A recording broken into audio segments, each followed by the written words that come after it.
કોળિયા લઈ લો, કોળિયા આયા કોળિયા લઈ લો. કાગડા ભાઈ કોળિયા વેચી પોતાનું અને પોતાના દીકરાનું ગુજરાન ચલાવતા હતા. કાગડા ભાઈ તો ભણી ન શક્યા, પણ પોતાના દીકરાને તે ભણાવવા માંગતા હતા. કાગડા ભાઈ એના માટે દિવસ રાત મહેનત કરતા અને ગામમાં કોળિયા વેચતા હતા. બહેન, 50 રૂપિયાના 5 કોળિયા.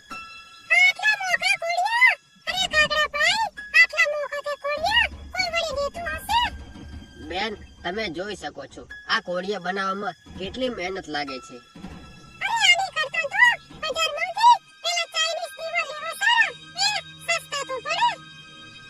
અરે બેન, દિવાળી તો આ કોળિયાના દીવાથી જ સારી લાગે.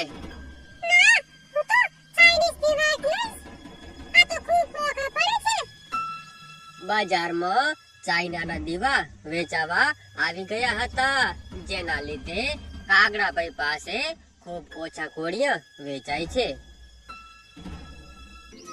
કાગડાભાઈ તેમાંથી પોતાના દીકરા માટે થોડી મીઠાઈ લઈ જાય છે.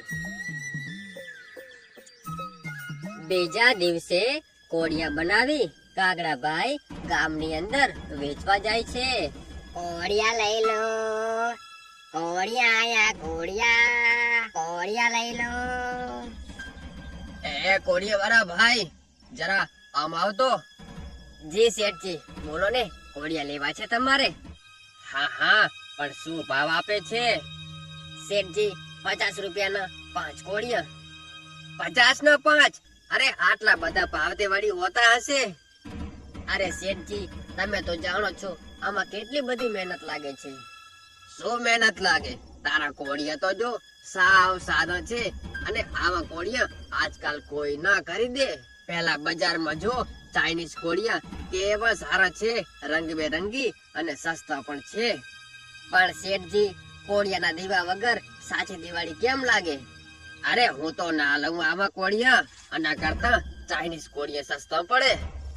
પણ શેઠજી, એક આ તો લઈ લો, મારે સવારની આજે બોણી થઈ નથી.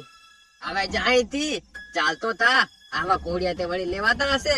ચાલ નીકળ અહીંથી. અરે શું કરું હવે? આજે તો એક પણ કોળિયું વેચાયું નથી, અને મુન્નો સ્કૂલેથી છૂટી ગયો હશે, એને પણ લેવા જવું પડશે. ચાલ ચાલ, એ મારી રાહ જોઈ રહ્યો હશે. અરે પિતાજી, આજે કેમ આટલું મોડું કર્યું? હું ક્યારનો રાહ જોઈને ઊભો છું. અરે કાઈ નહીં દીકરા, એમ જ મોડું થઈ ગયું. ચાલ ઘેર જઈએ. કાગડા ભાઈ અને તેનો દીકરો ચાલીને ઘેર જતા હોય છે. રસ્તામાં એક દુકાન આવે છે, તેમાં એક સરસ મજાની બંદૂક હોય છે. પિતાજી, 1 મિનિટ ઊભા રહો ને. કેટલી સરસ બંદૂક છે. મુન્નો બંદૂક હાથમાં લે છે અને પાછી મૂકી દે છે. ચાલો પિતાજી, ઘરે જઈએ.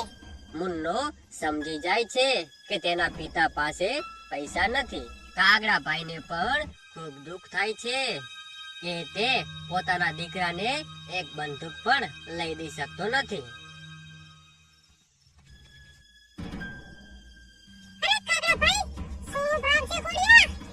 બેન, 50 રૂપિયામાં 5 કોળિયા.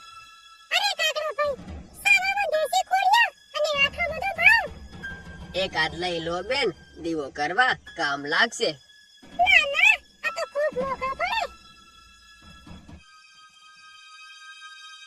કાગડા ભાઈ આજે પણ કોળિયા વેચ્યા વગર પાછા ઘેર જાય છે. અરે પિતાજી, હું હમણાંથી જોઉં છું કે તમે મારા માટે મીઠાઈ કેમ નથી લાવતા. પછી કાગડા ભાઈ પોતાના દીકરાને બધી વાત કરે છે. પિતાજી, એક કામ કરીએ, આ કોળિયાને હવે આપણે નવી પદ્ધતિથી બનાવીએ. મેં મારા મિત્રના મોબાઈલમાં જોયું હતું કે જૂની વસ્તુને નવી રીતે બનાવીએ. આવી વસ્તુ લોકોને ખૂબ ગમે છે. પછી મુન્નો કોળિયાને ડિઝાઇન બનાવી તેના પિતાને આપે છે અને એવા કોળિયા કાગડાભાઈ બનાવે છે. અરે વાહ કાગડાભાઈ, આ ડિઝાઇન તો ખૂબ સારી છે. શું ભાવ છે કોળિયાના? આ 50 રૂપિયાના 5 કોળિયા. અને 5 કોળિયા આપી દો.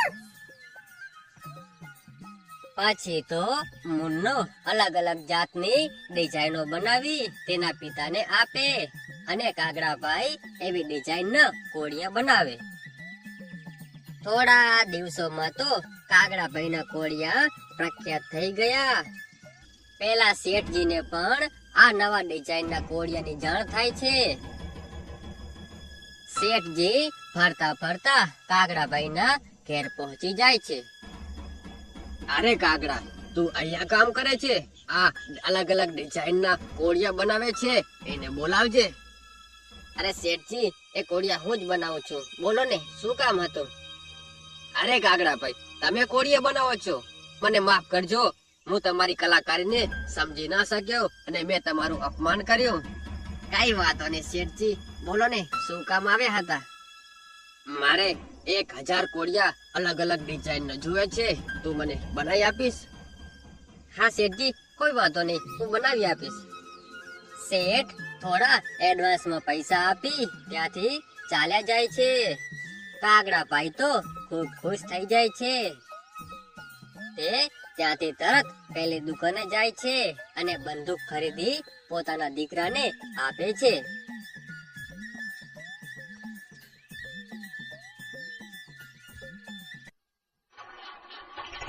હજાર કોળિયા એક ટ્રકમાં ભરાઈ દે છે અને બાકીના પૈસા શેઠજી કાગડાભાઈને આપે છે. આ કોળિયા વેચીને શેઠજીને પણ ખૂબ ફાયદો થાય છે.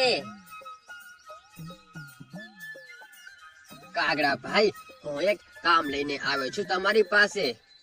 હા શેઠજી, બોલો ને. અરે કાગડાભાઈ, મને એક કામ મળ્યું છે, જે કામના